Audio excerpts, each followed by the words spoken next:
आरती तेरी गाऊं ओ केशव कुंज बिहारी। मैं तो आरती तेरी गाऊं ओ केशव कुंज बिहारी। मैं तो नित नित शीश नवाऊं ओ मोहन मुर गिरधारी। मैं तो नित नित शीश नवाऊं ओ मोहन मुर गिरधारी। मैं तो आरती तेरी गाऊं ओ केशव कुंज बिहारी। मैं तो आरती तेरी गाऊं ओ केशव कुंज बिहारी।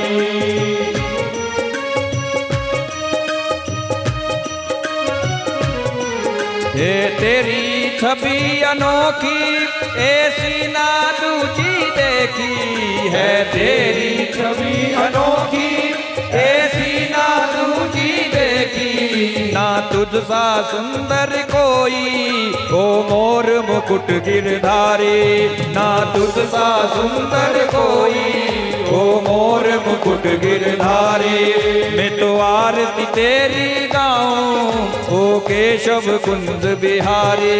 मैं तो आरती तेरी गाऊं ओ केशव कुंज बिहारी।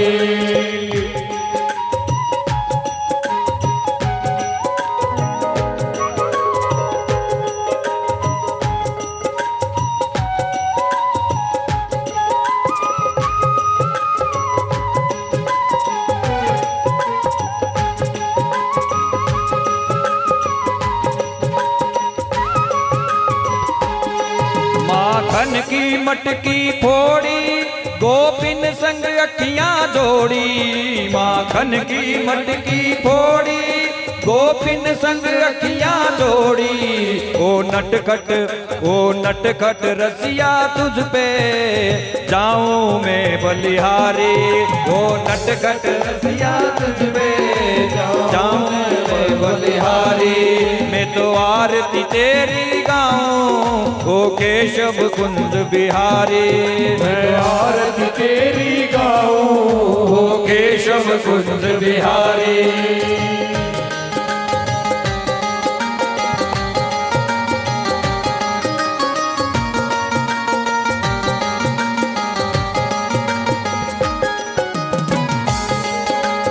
जब जब बंसी बजाए सब अपनी सुध खो जाए। तू जब जब बंसी बजाए सब अपनी सुध खो जाए। तू सबका सब तेरे प्रेमी ओ कृष्ण प्रेम अवतारी। तू सबका सब तेरे ओ कृष्ण प्रेम अवतारी। मैं तो आरती तेरी गाऊं ओ केशव कुंज बिहारी। मैं तो आरती तेरी गाऊं ओ केशव कुंज बिहारी।